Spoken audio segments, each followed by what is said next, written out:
La ministre de l'Environnement s'est donc rendue à Chamonix ce samedi, un déplacement au pas de course et au cours duquel Ségolène Royal a tenu à rassurer population et élus du territoire, notamment via un plan d'action concret pour lutter contre la pollution dans la vallée. Un thème qu'elle a symboliquement choisi d'aborder à l'occasion de la requête alpine de classer le Mont Blanc comme patrimoine mondial de l'UNESCO.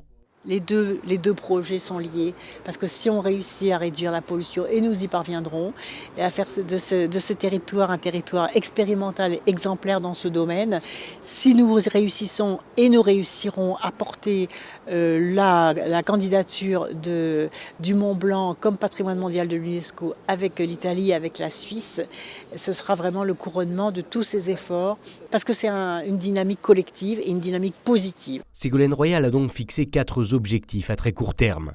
La suppression du trafic poids lourd très polluant dans la vallée, le renouvellement des véhicules par de nouveaux dits propres, le remplacement de la totalité des équipements de chauffage polluants et l'accélération des travaux de rénovation énergétique des bâtiments.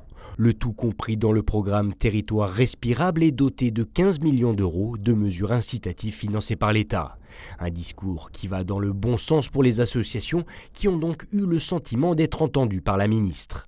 Je pense qu'elle a été très sensible à notre démarche en ce qui concerne la mise en ferroutage du fret qui traverse les Alpes. Je crois aussi qu'elle a été sensible au fait qu'on lui ait demandé de couper, d'arrêter les usines qui se trouvent à Chède et qui sont devant un verrou glaciaire qui empêche la circulation de l'air. En période de pic, elle a donné devant témoins instruction à monsieur le préfet d'arrêter ces usines à partir du moment où les pics sont atteints. Pourtant, et une fois n'est pas coutume, si les associations avaient le sourire, ce sont bien les élus qui restent sceptiques quant à ces annonces de l'État. Le compte n'y est pas du tout, beaucoup de regrets, pas d'évocation de l'enjeu majeur qui est celui de la santé publique.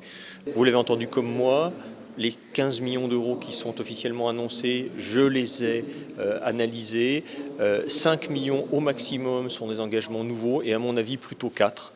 Donc on est très loin du compte. Moi je m'attendais à des choses sur la santé publique et sur des mesures d'anticipation, c'est-à-dire notamment sur les transports collectifs, sur la vallée de l'Arve et sur la haute vallée de l'Arve. Si cette fois encore la visite ministérielle n'a pas contenté tout le monde, elle aura toutefois eu le mérite de rappeler que les problèmes de pollution au pied du Mont Blanc, vitrine des Alpes, posent question jusqu'au plus haut seuil de l'État ou en tout cas jusqu'aux prochaines échéances électorales.